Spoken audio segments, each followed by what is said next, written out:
Film शुरू होती है और हम एक स्कूल बस के अंदर एम्बर नाम की छोटी लड़की को देखते हैं जो ड्राइंग बना रही होती। अगली सीट पर बैठा लड़का जो उसका दोस्त है जो उसे तंग भी करता है उसके हाथ से ड्राइंग छीन लेता है, लेकिन उसे देखकर डर गया। फिर टीचर एम्बर के डैड को स्कूल बुलाती ताकि वो भी अपनी बेटी की ड्राइंग देख सके, जो देखकर डैड भी काफी हैरान रह जाते हैं क्योंकि ड्राइंग में एक मॉन्स्टर एक इंसान को चाकू मार रहा होता है। बाद में स्कूल की काउंसलर एम्बर को बुलाती है ताकि वो उसके इमोशंस फीलिंग्स यानी जो उसके जज्बात है उनके बारे में बात कर सके। एम्बर बताती है कि मैंने ये ड्राइंग अपने उस दोस्त को सोचकर बनाई थी जिसने मुझसे बस में ड्राइंग को छीना था, क्योंकि अब हालांकि वो मेरा दोस्त है लेकिन हमेशा तंग करता रहता है। ये सुनकर काउंसलर जवाब देती है कि इस तरह की डार्क फीलिंग्स आना नॉर्मल है और उनको ड्राइंग की सूरत में बना देना बेहतर है बजाय कि इंसान असल में ऐसा कुछ कर गुजरे। फिर काउंसलर उसे जाने देती है, लेकिन एम्बर अपनी अजीब नोटबुक वहीं छोड़ देती है। दोपहर में एम्बर का भाई जिसका नाम जैक है वो जंगल में घूम रहा होता है, उसके पास मोबाइल भी। अचानक वो लड़खड़ा कर नीचे गिर गया जिससे उसका फोन तालाब में गिर जाता है। जैक किसी तरह उठकर मोबाइल निकाल लेता है लेकिन स्क्रीन टूट चुकी। वो वापस जाने का फैसला करता है लेकिन कुछ ही लम्हों बाद देखता है कि मोबाइल बिल्कुल ठीक हो चुका है, जो देख वो काफी हैरान रह गया। फिर शाम को ये फैमिली मिलकर पिज्जा एंजॉय कर रही थी, जिस बीच हम जान पाते हैं कि उनकी मॉम की मौत हो गई। अब जैक अपनी बहन एम्बर को तंग करता है जिस वजह से वो जैक की प्लेट को तोड़ देती है। इससे जैक को गुस्सा आया और वो उठकर वहाँ से चला जाता है। फिर रात को एम्बर अपनी नई नोटबुक में बहुत ही दिलचस्पी से ड्राइंग बना रही। अगली सुबह जब वो बस में बैठती है तो उसे याद आया कि नोटबुक तो कमरे में रह गई है। वो अपने डैड को बुलाकर कहती है, पापा कि मेरी नोटबुक कमरे में रह गई है तो जरा लेकर आ जाइए। लेकिन वो कहते हैं कि आज छोड़ दो बेटा, कल ले लेना। तब एम्बर मान गई लेकिन उनसे वादा करती है कि वो नोटबुक को देखेंगे नहीं। घर के अंदर डैड देख लेते हैं कि एम्बर ने अपनी नोटबुक में क्या बनाया। तभी यहाँ उसकी बहन यानी एम्बर की आंट आ गई और उसके अचानक आने की वजह से डैड डर जाते हैं। फिर दोनों बात करते हैं कि घर बेच देना चाहिए, लेकिन आंट जानती है कि एम्बर के डैड इस फैसले पर पक्के नहीं हैं। इसीलिए वो उनसे कहती है कि जब भी लोग घर देखने आए खरीदने के लिए यानी कि बायर्स, तो तुम बाहर ही रहना और अगर उनके सामने आओ तो चुप रहना। डैड कार के अंदर होता है, उसके दिल में अभी भी नोटबुक को लेकर सोचे लेकिन वो उसे साइड पर रख देता है। कुछ देर बाद गलती से उसे कॉफी गिर जाती है। वो जल्दी से साफ करने लगा और भागकर घर के अंदर आ जाता है। उसे परेशान देखकर उसकी बहन काफी हैरान रह गई। डैड को वहाँ अपनी मरी हुई वाइफ की चीजों में से एक ड्रायर मिल जाता है, यानी चीजें सुखाने वाला। डैड उन चीजों को देखते हुए अपनी वाइफ की राख और हड्डियों तक पहुंच जाते हैं, जिसे इंसान के मरने के बाद खास बर्तन में रखा जाता है। फिर जब वो नोटबुक ड्रायर से सुखा रहे होते हैं तो गलती से वो नीचे गिर जाती है और इस दफा उसकी सारी ड्राइंग स्केचेस वो देख लेते हैं। एम्बर घर वापस आती है। स्कूल में फिर से मसला खड़ा करके उसने अपने हाथों पर ड्राइंग टेंटिकल्स बनाए हुए थे। डैड उसे सख्ती से ऑर्डर देते हैं कि तुम अपना सारा ड्राइंग का सामान किसी को दे दो। एम्बर समझ जाती है कि डैड ने मेरी सारी ड्राइंग्स और स्केचेस को देख लिया है, इसलिए गुस्से में वो कलर्स फेंक देती है और खुद को कमरे में बंद कर ले। इसी दरमियान जैक डस्टबिन से टूटा हुआ प्लेट ढूंढकर जंगल की तरफ चला जाता है। डैड फिर एम्बर को देखने कमरे में जाते हैं जहाँ उसने अजीब कीड़े मकोड़े दीवार पर ड्रॉ किए हुए थे जो उसका सामान चुराते हैं, जैसे मोबाइल फोन, कॉफी मग और फिर उसके जिस्म के हिस्से भी। कुछ देर बाद डैड एम्बर के साथ घर से बाहर होते हैं क्योंकि उनकी बहन घर के अंदर बायर के साथ बिजी होती है। डैड एम्बर से कहते हैं कि तुम पहले बहुत खूबसूरत चीजें ड्रॉ करती। एम्बर जवाब देती है लेकिन फिर भी आप हमेशा उन्हें फेंक दिया करती। ये सुनकर डैड फौरन घर के अंदर गए और एक बॉक्स लेकर बाहर आते हैं जिसमें एम्बर की सारी ड्राइंग्स होती हैं जो उसने कभी अपने डैड के लिए बनाई। एम्बर ये देखकर समझ जाती है और डैड को अपनी नई खौफनाक ड्राइंग दिखाती है जिससे वो थोड़ा घबरा गई, लेकिन फिर उसके पुराने ड्राइंग्स में से एक को निकालकर नोटबुक में चिपका देते हैं और कहते हैं कि तुम्हें अच्छी चीजें भी बुरी चीजों के साथ रखनी चाहिए। एम्बर फिर भी उसे थोड़ा और क्रीपी सा अजीब सा बना देती है जिसमें वो नीले रंग का बड़ा सा मॉन्स्टर बनाती है। उसका कहना था कि मैंने इस तरह के और भी बहुत सारे मॉन्स्टर्स क्रिएचर्स बनाए हुए हैं जिन सबको आइडल्स कहते हैं।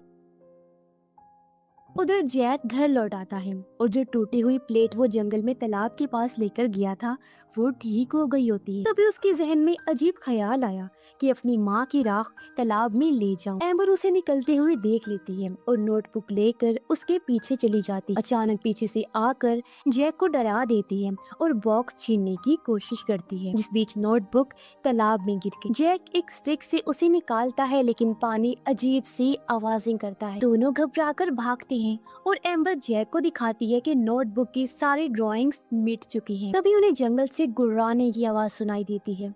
तब जैक एम्बर को कहता है कि इस बारे में डैड को कुछ मत बताना प्लीज, और खुद भाग जाता। सुबह एक शॉपकीपर अपनी शॉप में आई और देखती है कि सारी ड्राइंग की बुक्स और कलर्स इधर उधर फैले हुए हैं। उसका कोवर्कर भी यहाँ था जो पुलिस को कॉल करने लगता है, लेकिन तभी पीछे से कुछ अजीब सी चीज आ जाती है जिसे देखकर फीमेल शॉपकीपर वहाँ से भाग गई और जब लड़के ने उसे देखा वो भी फौरन डरते हुए भाग जाता। ये दरअसल एक क्रिएचर था जो टेबल पर पड़ी हुडी को उठाकर खुद पहन लेता है। घर पर डैड जैक को नींद से उठाने लगे लेकिन वो पहले ही जागा हुआ था और थोड़ा घबराया भी हुआ। तभी डैड को पता चला कि एम्बर अलमारी के अंदर सोती रही। एम्बर बताती है कि पूरी रात कोई खिड़की पर टैप टैप करता रहा। डैड चेक करते हैं तो शीशे पर जगह जगह पीले रंग की कोई चीज लगी हुई थी। डैड सोचते हैं कि जरूर परिंदे ने कुछ किया होगा और इग्नोर कर देते हैं। जैक फिर एम्बर से कहता है कि मैं तुम्हें सब कुछ बताऊंगा लेकिन तुम्हें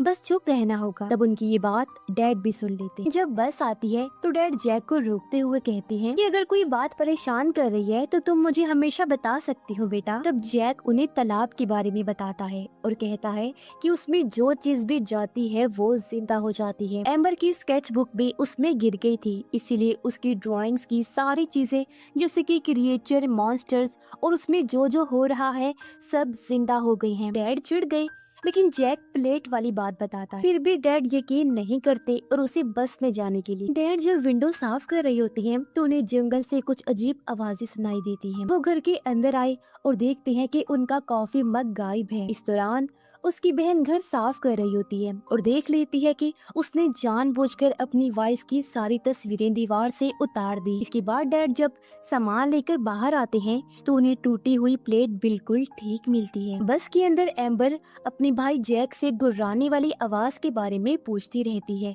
और उसका दोस्त उनकी बातें छुप कर सुनते रहता है। थोड़ी देर बाद बस रुकती है क्योंकि रास्ते में एक खराब गाड़ी खड़ी जिसके आसपास नीले रंग का लिक्विड बिखरा पड़ा होता है। और अब एम्बर आखिरकार उड़ते हुए क्रेयॉन्स नोटिस करती है, इन्हें ड्राइंग्स को रंगीन बनाने वाले कलर्स। इतनी ही देर में साइड से एक खौफनाक गुर्राने की आवाज आती है और तभी बस के पास से पहले एक नीला पाँव बाहर निकलता है और फिर दूसरा और फिर धीरे धीरे एम्बर का बनाया हुआ नीला लंबा सा मॉन्स्टर बाहर आ जाता है। वो अजीब सी आवाजें निकालता है, इसलिए ड्राइवर फौरन बस तेज चलाने लगता है। क्रिएचर उनका पीछा करने लगा, इसलिए बस उस खराब गाड़ी से टकरा जाती है और पास के खेतों में घुस जाती है। सारे स्टूडेंट्स ठीक थे लेकिन उन्हें यकीन होता है कि ड्राइवर मर चुका है और तभी मॉन्स्टर बस के पीछे आ पहुंचता है।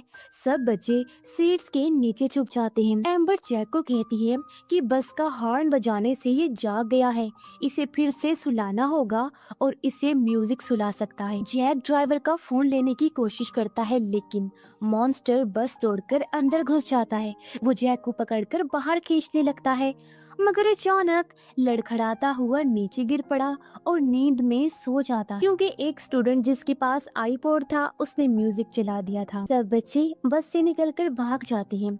जैसे ही जैक निकलने लगा वो म्यूजिक खत्म हो जाता है और अगला गाना बहुत स्लो था, इसलिए फौरन फिर से मॉन्स्टर जाग जाता है और सब बच्चे भागने लगे। उसी वक्त डैड की कार के रेडियो पर स्कूल से कुछ सिग्नल्स आते हैं लेकिन मैसेज ठीक से सुनाई नहीं देता। ये मैसेज दरअसल इन मॉन्स्टर्स के बारे में ही था। तो वो फौरन घर के अंदर आए और अपना फोन ढूंढने लगते हैं।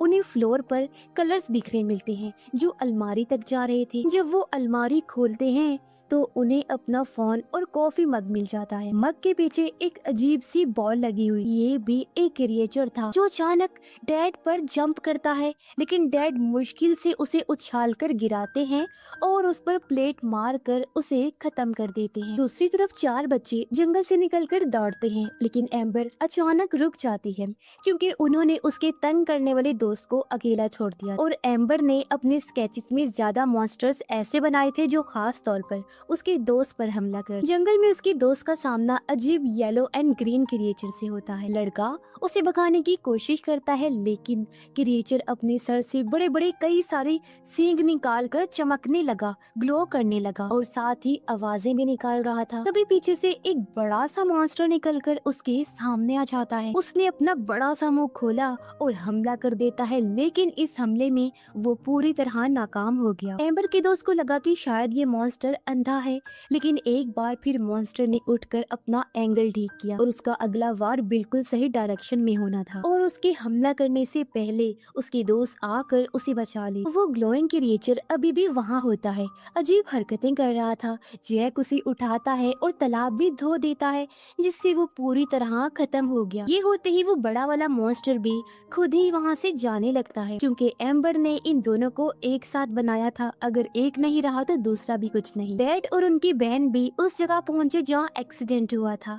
उन्हें पता चला कि ड्राइवर और बाकी बच्चे तो सही हैं, लेकिन जैक, एम्बर और उसका दोस्त गायब है। वो दोनों सोचते हैं कि शायद वो घर गए होंगे, इसीलिए वो भी घर की तरफ निकल पड़े। अब हुडी वाला मॉन्स्टर भी तालाब तक पहुंच जाता है, जहां उसके पास ड्राइंग का सारा सामान भी था और अब वो खुद वहां बैठकर स्केचिंग करना शुरू कर देता है। रास्ते में डैड अपनी बहन को इन मॉन्स्टर्स यानी आइडल्स के बारे में बताते हैं, जैसा उनको एम्बर ने बताया था, लेकिन उनकी बहन का जाहिर है इस बात पर यकीन करना थोड़ा मुश्किल था। तभी रोड के बीच में एक बिल्ली अचानक से उनकी गाड़ी के सामने आ जाती है, इसीलिए डैड ने गाड़ी को रोक दिया। वो जब उतर कर देखते हैं तो गाड़ी के नीचे कलर बिखरा पड़ा था। तभी वो एम्बर के ड्रॉ की हुई बिल्ली को भी देखते हैं, जो उनकी गाड़ी के ऊपर बैठी हुई। डैड की बहन को लगा कि ये नॉर्मल बिल्ली है, तो उसे पेट समझकर हाथ लगाने वाली होती है, पर अचानक बिल्ली उस फॉर्म में आ जाती है जिसमें उसको ड्रॉ किया गया था। वो अपने बड़े बड़े रंगीन पंख निकाल कर उनके ऊपर भी कलर फेंक देती है, फिर चुपचाप साइड में जाकर बैठ जाती है।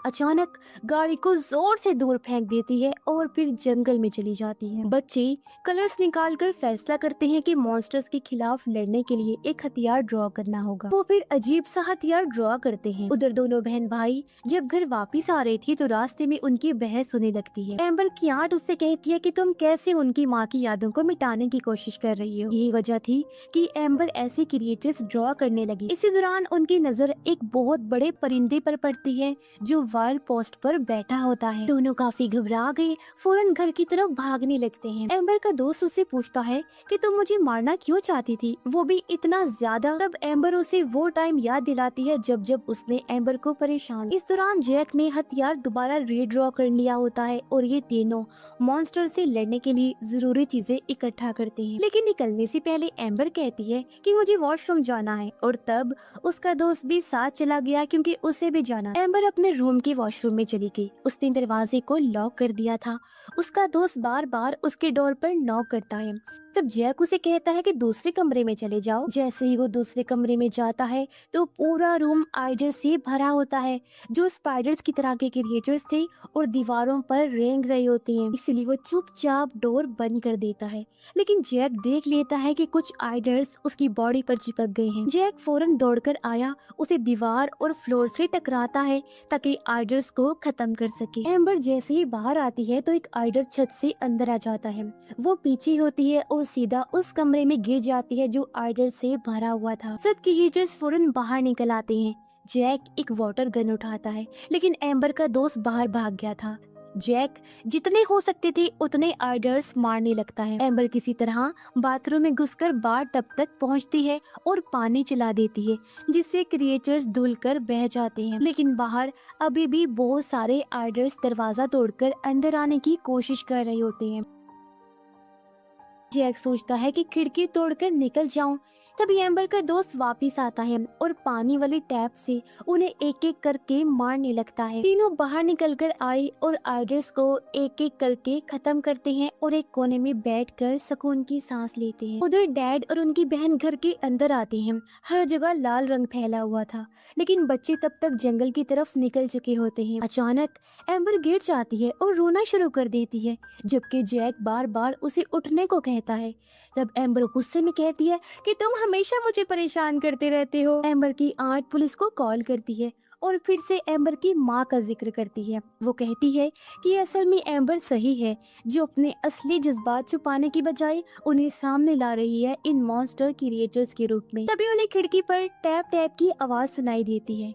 जब वो चेक करते हैं तो देखते हैं कि ड्रॉ की हुई बटरफ्लाई अपने पंख हिला रही है और तभी बटरफ्लाई उड़ जाती है और वो उसका पीछा करने का फैसला करते हैं। जैक जंगल में अपने घर का बहुत सारा सामान देखता है जिस पर रंग लगा हुआ था और ये सारा सामान आइडर्स चुरा कर लाए थे। ये वही सामान है जो गायब हो गया था। ये सारा कुछ एक स्वीट सी प्यारी सी पेंटिंग के पास रखा हुआ था, वो पेंटिंग जो एम्बर ने बचपन में बनाई। वहाँ जैक को एम्बर की और ड्राइंग्स मिलती हैं और वो तलवार वाली ड्राइंग उठाता है। आगे जाकर उसका सामना हुडी मॉन्स्टर से होता है, जो तालाब के किनारे बैठा हुआ अभी भी ड्राइंग बना रहा था। वो मॉन्स्टर एक और डीमन ड्रॉ करता है और उसे तालाब में गिरा देता है। जैक भी फैसला करता है कि मैं भी हथियार वाली ड्राइंग पानी में फेंकूंगा, लेकिन क्रिएचर सामने आ जाता है, इसलिए जैक स्केच गिरा देता है। हुडी वाला मॉन्स्टर उस पेज को पकड़कर फाड़ देता है। इसी दौरान एम्बर का दोस्त अपना खुद का बनाया हुआ फ्लेम थ्रोअर जो आग निकालता है वो दिखाता है।